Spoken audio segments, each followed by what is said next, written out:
Good morning friends, कैसे हैं आप सब। उम्मीद है कि अच्छे ही होंगे। तो डेली हम लोग एक एक लेसन को तैयार कर रहे थे। तो आज हमारा सीडीपी का चौथा लेसन है। इससे पहले मैंने 3 चैप्टर पढ़ा चुका हूँ, आप लोग जाके देख सकते हैं तीनों वीडियो को। तो आज चलिए, मेरा सिद्धांत है ईपी पावलोव पर। आज का लेसन इसी पर आधारित है और अंत में हम कुछ क्वेश्चन को भी डील कराते हैं। तो आप लोग पूरा वीडियो देखिए। तो चलिए हम लोग स्टार्ट करने जा रहे हैं। आप लोग स्क्रीन पे देख पा रहे होंगे क्या है स्क्रीन पे, और स्क्रीन पे आप लोग देख पा रहे होंगे ईपी पावलोव लिखा हुआ है। ठीक है, इनका पूरा नाम इवान पेट्रोविच पावलोव है। ये एक रूसी मनोवैज्ञानिक थे और रूसी मनोवैज्ञानिक के साथ ये एक शरीर शास्त्री भी थे। ये भी याद रखेंगे, इसे अनुबंधन का जनक कहा जाता है। पावलोव को जो है अनुबंधन का जनक कहा जाता है। याद रखेंगे, इनको नोबेल पुरस्कार भी मिला है, बहुत इम्पोर्टेंट है। कब मिला है? तो 1904 में मिला है। और नोबेल पुरस्कार किस क्षेत्र पर मिला था इनको? तो पाचन क्रिया पर शोध के लिए मिला है। ठीक है दोस्तों, आगे चलते हैं। इन्होंने किस पर अपना खोज किया था? तो अपना प्रयोग या खोज कुत्ते पर किया था और कुत्ते पर ही आधारित अपना सिद्धांत दिए थे। तो इनका सिद्धांत हम लोग देख लेते हैं। इनका सिद्धांत यानी जब प्रयोग किए थे तो उसी टाइम अपना सिद्धांत भी दिए थे। सिद्धांत में क्या क्या है? 9 सिद्धांत दिया गया है, सब एक ही है, अलग अलग टाइप से लिखा हुआ है। आप लोग सबको याद रखेंगे। पहला है शास्त्रीय अनुबंधन सिद्धांत, दूसरा है संबंध प्रत्यावर्तन सिद्धांत, तीसरा अनुकूलित अनुक्रिया सिद्धांत, चौथा है प्रतिस्थापन अधिगम सिद्धांत, पांचवा है अनुबंधित अनुक्रिया सिद्धांत, छठा है सीआर थ्योरी, सातवां है टाइप एस सिद्धांत, आठवां है प्राचीन अनुबंधन सिद्धांत, नौवां है परंपरागत अनुकूलन सिद्धांत। ये कोई भी सिद्धांत आए तो मेरा प्रतिपादक या प्रतिपादन किसने किया था? तो राइट आंसर होना चाहिए इवान पेट्रोविच पावलोव या ईपी पावलोव। तो उम्मीद है इतना आप लोग को समझ में आ गया होगा। अब आगे चलते हैं। उन्होंने जो प्रयोग किया था कुत्ते पर, तो कुत्ते पर प्रयोग कैसे किए थे कि ये कुत्ता रखे थे, कुत्ता को बांध के रखे थे और कुत्ता के सामने मतलब स्वाभाविक उद्दीपक जो कि भोजन रखते थे। तो भोजन रखने पर क्या होगा? कुत्ते के मुंह से लार निकलना चालू हो जाएगा, यानी यूसीएस। नीचे फुल फॉर्म लिखा हुआ है, अनकंडीशनल स्टिमुलस, जो कि भोजन है। भोजन रखने पर स्वाभाविक प्रतिक्रिया, यूसीआर मतलब अनकंडीशनल रिस्पॉन्स, मतलब लार निकलना, रिस्पॉन्स दे रहा था। ठीक है, उसके बाद आगे हम लोग क्या करते हैं कि सीएस लगाते हैं।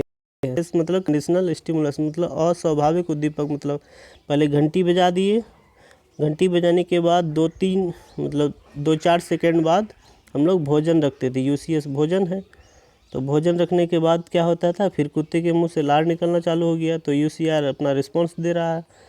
तो ये क्रिया थोड़े दिन दोहराने के बाद, इतना क्रिया, दूसरा नंबर क्रिया थोड़ा दिन दोहराने के बाद क्या होता था कि अब तीसरा स्टेज जब आते हैं, केवल घंटी बजाने के साथ ही कुत्ते के मुंह से लार निकलना चालू हो जाता है। ठीक है, मतलब सीएस बराबर हो जाता था यूसीआर, मतलब कि घंटी बजा दी और कुत्ता का मुंह से देखते हैं कि लार निकलना चालू हो गया। इसका फुल फॉर्म दिया हुआ है, ये समझने में भी आप लोग को दिक्कत नहीं है। ठीक है, तो इसी के आधार पे हम लोग आगे चलते हैं और क्वेश्चन सेट को देखेंगे। तो क्वेश्चन देखिए, हम लोग की स्क्रीन पे आ चुका है। पहला क्वेश्चन है, ईपी पावलोव कौन थे? 4 ऑप्शन पढ़िए। 4 ऑप्शन में राइट आंसर क्या हो जाएगा? 3 नंबर। 1 शरीर शास्त्री थे। यदि शरीर शास्त्री न आकर मनोवैज्ञानिक भी आए तो हम लोग मनोवैज्ञानिक करेंगे, मनोवैज्ञानिक ना आए तो शरीर शास्त्री को दिखाएंगे। ठीक है, अब आगे चलते हैं। दूसरा क्वेश्चन देखते हैं, पावलोव किस देश के वैज्ञानिक थे? हम लोग को पता है पावलोव एक रूस के मनोवैज्ञानिक थे। तो राइट आंसर 2 का 2 नंबर हो जाएगा। आगे चलते हैं। तीसरा क्वेश्चन, अनुबंधन का जनक किसे कहा जाता है? तो अनुबंधन का जनक हम लोग पढ़े हैं अभी, पावलोव साहब को कहा जाता है, इसलिए 3 का 3 नंबर राइट आंसर हो जाएगा। आगे चलते हैं। चौथा क्वेश्चन, पावलोव को नोबेल पुरस्कार कब दिया गया था? तो नोबेल पुरस्कार कब मिला था? 1904 में। राइट आंसर 3 नंबर हो जाएगा। आगे चलते, पांचवा क्वेश्चन, पावलोव ने अपने सिद्धांतों का प्रयोग किस पर किए थे? तो राइट आंसर क्या हो जाएगा? 4 नंबर, कुत्ता पर किए थे। आगे चलते हैं। इस अनुबंधन की शैक्षिक उपयोगिता क्या है? शैक्षिक उपयोगिता क्या है कि हम लोग 4 ऑप्शन पढ़ते हैं। शैक्षिक उपयोगिता हम लोग देखें तो अच्छी आदतों का निर्माण हो सकता है, बच्चों में अनुशासन आ सकता है, बुरी आदतों भय से छुटकारा मिल सकता है। तो राइट आंसर हो जाएगा उपरोक्त सभी, यानी 4 नंबर। आगे चलते हैं। पावलोव को नोबेल पुरस्कार किस क्षेत्र में मिला था? तो पावलोव को जो नोबेल पुरस्कार है वो पाचन क्रिया पर शोध के लिए मिला था, इसलिए 7 का 3 नंबर राइट आंसर होगा। आगे चलते 8वां क्वेश्चन देखते हैं। पावलोव ने अपने सिद्धांत का प्रतिपादन कब किया था? तो पावलोव ने अपने सिद्धांत का जो प्रतिपादन है 1904 में किया था, उसी साल प्रयोग किए थे, नोबेल पुरस्कार मिला और अपना सिद्धांत दिए थे, यानी राइट आंसर हो जाएगा 4 नंबर। आगे चलते हैं। पावलोव के प्रयोग में अस्वाभाविक उद्दीपक क्या था? तो अस्वाभाविक उद्दीपक मतलब CS क्या था? तो CS हम लोग का घंटी था। तो राइट आंसर हम लोग का 4 नंबर हो जाएगा। आगे चलते हैं। 10वां क्वेश्चन, घंटी और भोजन के मध्य कितने समय का अंतराल होना चाहिए?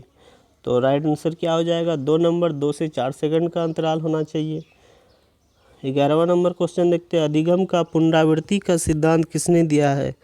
तो अधिगम का पुनरावृत्ति का सिद्धांत जो है हमारे पावलोव साहब ने दिए थे, इसको याद रखेंगे। अधिगम का पुनरावृत्ति का सिद्धांत कौन दिया था? तो पावलोव ने। आगे चलते हैं। 12वां क्वेश्चन देखते हैं। निम्नलिखित में से किसने अनुबंध अनुक्रिया का सिद्धांत दिया है? तो अनुबंधन अनुक्रिया का सिद्धांत जो है पावलोव साहब ने दी, इसलिए 12 का 1 नंबर हो जाएगा। आगे चलते हैं। अधिगम के किस सिद्धांत के आधार पर बालक में भय, प्रेम एवं घृणा के भाव आसानी से उत्पन्न किए जा सकते हैं? तो राइट आंसर क्या हो जाएगा इसमें? राइट आंसर हो जाएगा 3 नंबर, शास्त्रीय अनुबंधन सिद्धांत। ठीक है दोस्तों, आगे चलते हैं। 14 नंबर क्वेश्चन, CR थ्योरी के प्रतिपादक कौन थे? तो CR थ्योरी के प्रतिपादक हमारे पावलोव साहब थे, इसलिए 14 का 3 number right answer. 15 number question देखते हैं। टाइप S सिद्धांत का प्रतिपादन किसने किया था? वो भी पावलोव हो जाएगा। 15 का 3 number right answer. 16 number question देखते हैं। पावलोव के प्रयोग में स्वाभाविक उद्दीपक क्या था? स्वाभाविक उद्दीपक में क्या आ जाएगा? तो भोजन हो जाएगा, इसलिए राइट आंसर 3 नंबर है। आगे चलते हैं।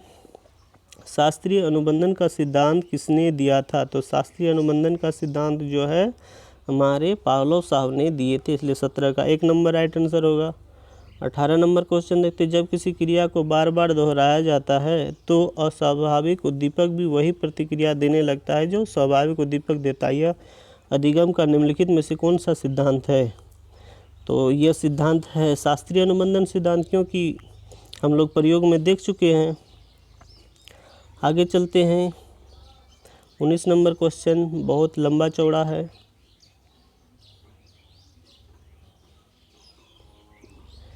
तो देख लीजिए। अनुभव अधिगम सिद्धांत की शैक्षिक उपयोगिता निम्नलिखित में से कौन सी हो सकती है?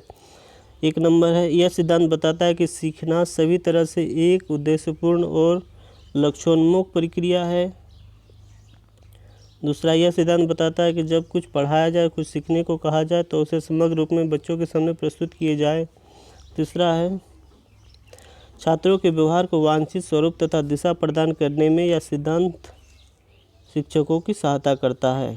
चौथा है, यह सिद्धांत की सहायता से छात्रों के लिए अधिगम स्रोतों और संसाधनों की व्यवस्था करने में सहायता मिलती है। तो राइट आंसर हो जाएगा मेरा 4 नंबर।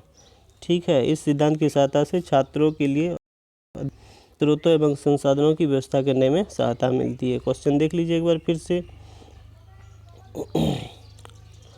अब 20वां क्वेश्चन और अंतिम क्वेश्चन, अधिगम का कौन सा सिद्धांत यह बताता है कि सीखने हेतु कार्य को दोहराना आवश्यक है? तो यह हमारा राइट आंसर 2 नंबर ना होकर के 3 नंबर हो जाएगा। अनुभवजन्य अधिगम सिद्धांत, उसका मतलब ही है कि कोई भी कार्य को सीखने के लिए बार बार दोहराया जाता है। यह क्वेश्चन इनसे तो संबंधित नहीं है, लेकिन आगे हम लोग जानेंगे कि कैसे सीखने के लिए कार्य को दोहराना चाहिए। तो इसका राइट आंसर हो जाएगा 3 नंबर। दोस्तों उम्मीद करता हूँ ये वीडियो आपको पसंद आया होगा। यदि पसंद आया तो लाइक कर लें और मेरे चैनल से ज़रूर जुड़ें। वीडियो देखने के लिए बहुत बहुत धन्यवाद।